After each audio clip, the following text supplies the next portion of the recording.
changes that I've seen in coming to the Expo for, say, the last 30 years are, I guess, the number of bakeries, for one thing. If you look at it on the baker side, I mean, there were a lot of smaller industrial bakers that were, say, 2 or 3 plants or 4 plants. And now, you know, with consolidation, the smaller industrial plants, multi-plant, family-owned, there's not that many of them left anymore. On the equipment side, kind of the same thing. You know, there used to be a lot of smaller equipment companies, bakery equipment companies, and they've been consolidated. You maybe didn't see the massive booths that you see now with some companies. And I know this is kind of obvious, but you know, we didn't have video back then, and so nobody, I think, could really envision flat screens or cell phones. You know, we didn't have Twitter stations. We didn't have mobile apps. You know, it's a wonder. I think now, like, how did we even find each other? Like, you know, like if we're not texting each other, like how did we meet? Or how did I even know where to go? But we somehow we managed. I had 2 principal functions within the committee roles. I led the international effort, and we had an international subcommittee task force, and I chaired that. And so really our goal there was to increase attendance of international people, both on the exhibitor side and on the attendee side. But we couldn't just do it by saying we wanted to do it. We had to develop a very planned out roadmap to accomplish those goals. Really, that encompassed what do the international attendee want to see, what programs, what educational seminars could we put on for them that would be of interest to them. The second thing that I participated in on the committee level was I'm the marketing liaison for the entire committee. So while we have an entire team of marketing people that are working, you know, it sounds crazy, but almost for the entire 3-year period,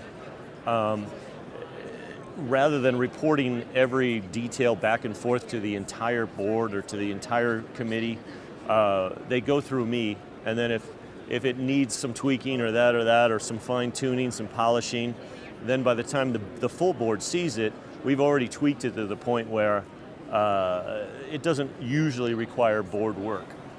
It's just more of an approval by that point. In conjunction with our marketing vendor, MDG, and for example, like the theme of this year's show, All Together Now, you know, they would put together a platter of different themes that we might consider, all the way down to theme colors, those kinds of things. Then we develop a path with very specific marketing goals in mind as to which marketing segments we're going to attack with that, which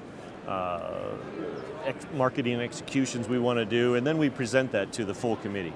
My work on both the marketing subcommittee and the international subcommittee task force, I'm feeling really positive about. I think the campaign has been wonderful. I don't know if you've tried the mobile app, but I think the mobile app is just crazy good. I'd like to think that our marketing partners, our media partners, our good friends at Soslam Publishing have been just exceptional to work with on both the program guide, the show dailies. I'm really excited about the marketing executions, and in some ways I'm kind of excited about 2016 because I've got some thoughts already about what our theme might be for that year. With international, boy, it's sort of exciting and terrifying all at the same time because we're having so much success this year that now I've got to go and repeat that all for 2016. But I think I've got a couple of different ideas on how we can do that, a couple of different international executions to keep building and growing. I'm also excited that in 2016 we have about this same dates. We think the October date range, about that October 6th through 9th, 10th is our sweet spot. We've signed contracts now for both 2016 and 2019, where we've got the October dates and the date ranges that we want to have. We work on the contracts with our vendors and the Las Vegas Convention Center. Periodically we review these contracts, and I want to say those two contracts got signed about 2 years ago, or a year and a half, something like that. And one thing that about 2016 that'll be interesting, I think, is it'll be the first time in the I.B.I.E history that we're going to start the show cycle on a Saturday. And so while traditionally we've always started on a Sunday, the committee felt very strongly that we wanted to be sensitive to a couple of Jewish holidays, and we wanted to make sure that we respect those dates and then have the show sort of in between. So in order to accomplish that goal, we're going to start the show on a Saturday.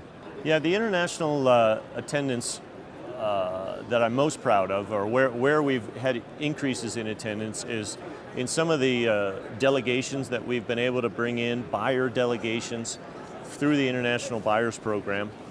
So we've got delegations in from Brazil, we've got a nice delegation in from Japan, we've also got exhibitors from China, and it just seemed like, I could go through the whole list, but and I don't want to leave one country out or another, because it's 80. They're represented by 80 different countries in this International Buyers Program, and this is all part of the U.S. government that puts this on. So working with them, this is the third show cycle, I believe, that we've done this, and I feel like it just keeps getting better and better, and then the partnership and the relationship that we have within the program has also really grown quite strong. And speaking of international, here's one of my friends on the committee. Come on, you want to make a brief cameo experience? Ladies and gentlemen, Rosalio Rodriguez. It's a pleasure to be here with you. And Rosalio started off on the International Task Force as heading it, and then we kind of passed the baton, but he stayed on the committee, and he was instrumental in this task force for us. And Mike make a wonderful job, because the numbers that not necessarily are the real ones at the time, we will have to wait to the end of the show.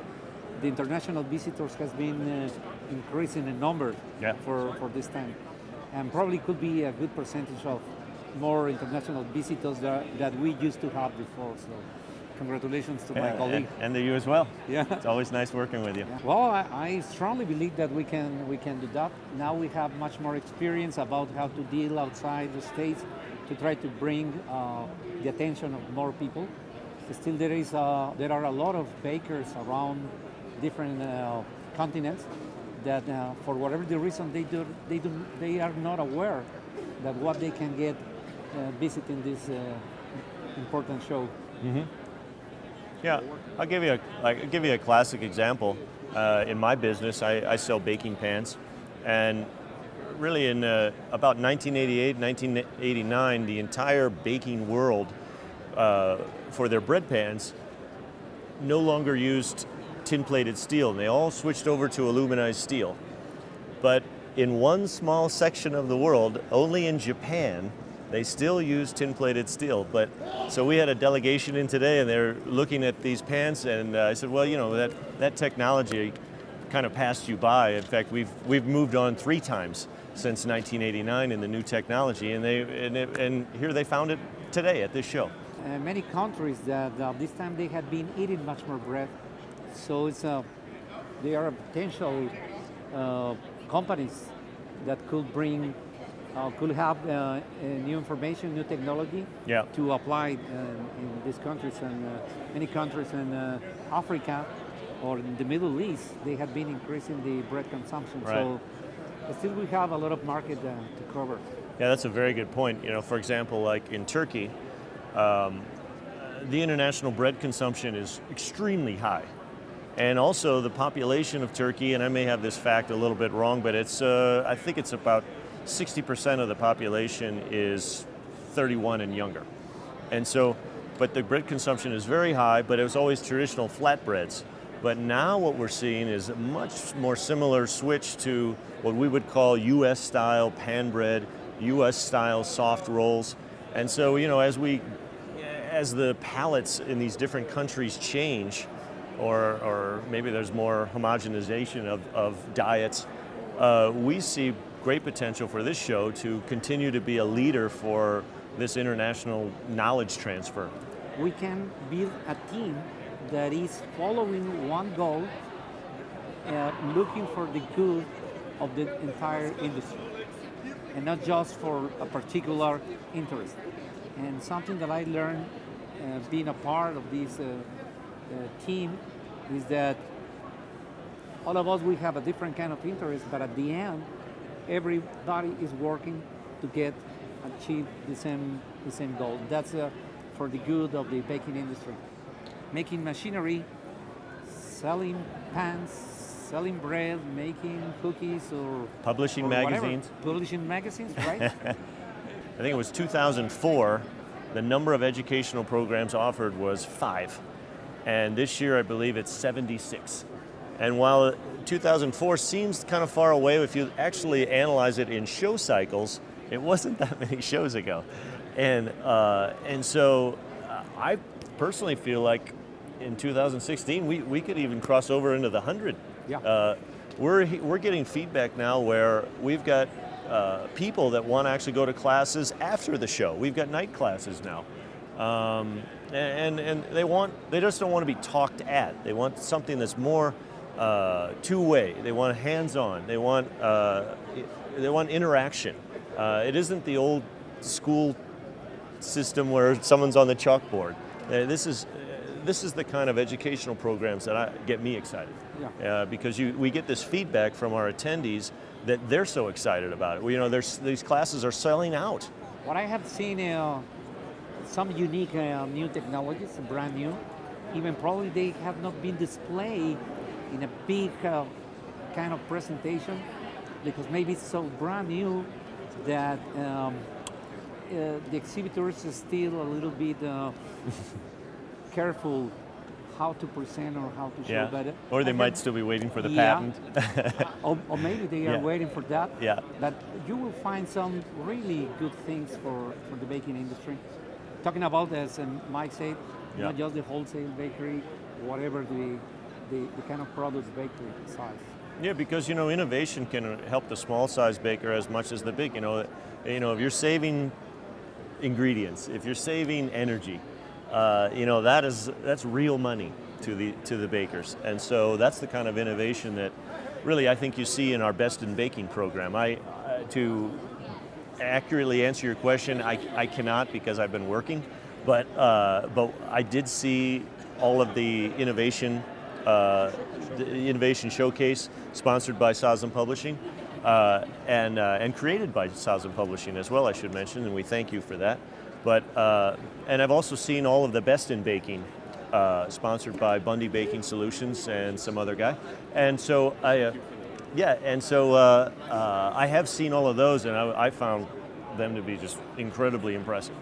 I think what's beyond for 16 is I see no limit to how many Best in Baking awards could be given. So I'd really like to see more entries from companies. I'd like to see people really try to step up and grab that ring and go for more innovation, go for more technology sharing. The same with the innovations.